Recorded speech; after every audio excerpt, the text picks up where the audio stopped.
আফ্রিকার জঙ্গলের কাছে ভিন্ন ইতিহাস, জঙ্গলের কাছেই মুসলমানদেরকে থাকতে দেওয়া হয়েছিল। মনে করা হয়েছিল জঙ্গলের সমস্ত হিংস্র প্রাণীরা এই মুসলমানদের শেষ করে দেবে, যুদ্ধ করা লাগবে না। হযরতে সাদ সে অবস্থা বুঝতে পারলেন, তিনি একটা মঞ্চ তৈরি করলেন।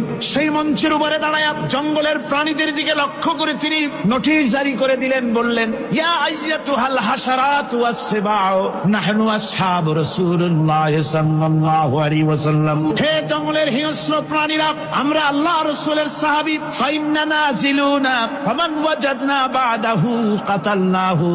আমরা রাসূলের সাহাবী, এইখানে আল্লাহর দ্বীনকে কায়েম করার জন্য আমরা এসেছি আল্লাহর কলেমার আওয়াজ নিয়ে।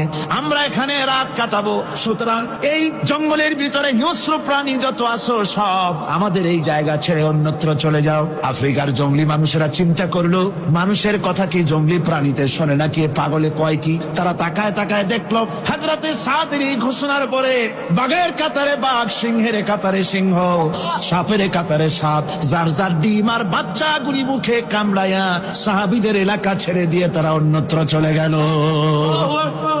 60,000 সৈন্য তাদের অশ্ব নিয়ে, তাদের উষ্ট্র নিয়ে, তাদের মালপত্র নিয়ে, জাহাজের সামান নিয়ে শ্রাবণের খরস্রোতা নদী তাল তরঙ্গমালায় ভরা নদীর উপর থেকে এই সাহাবীরা পাড়ি দিয়ে ওপার চলে গেলেন।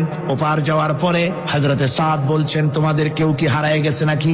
সবাই এদিক ওদিক তাকায় খোঁজ করে বলল, মানুষ তো দূরের কথা, একটা উট আর ঘোড়াও একটাও হারায় যায় নাই।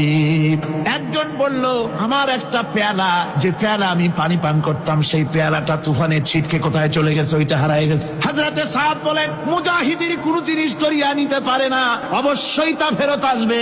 এই কথা তিনি বলতেছিলেন, হঠাৎ করে দরিয়ার কিনারে একটা আওয়াজ হলো, দেখা গেল তুফানের ভিতরে সেই হারানো বাটিটা তাদের মধ্যে বেরিয়ে এসেছে। মুজাহিদদেরকে সাহায্য করেন স্বয়ং আল্লাহ রাব্বুল আলামিন।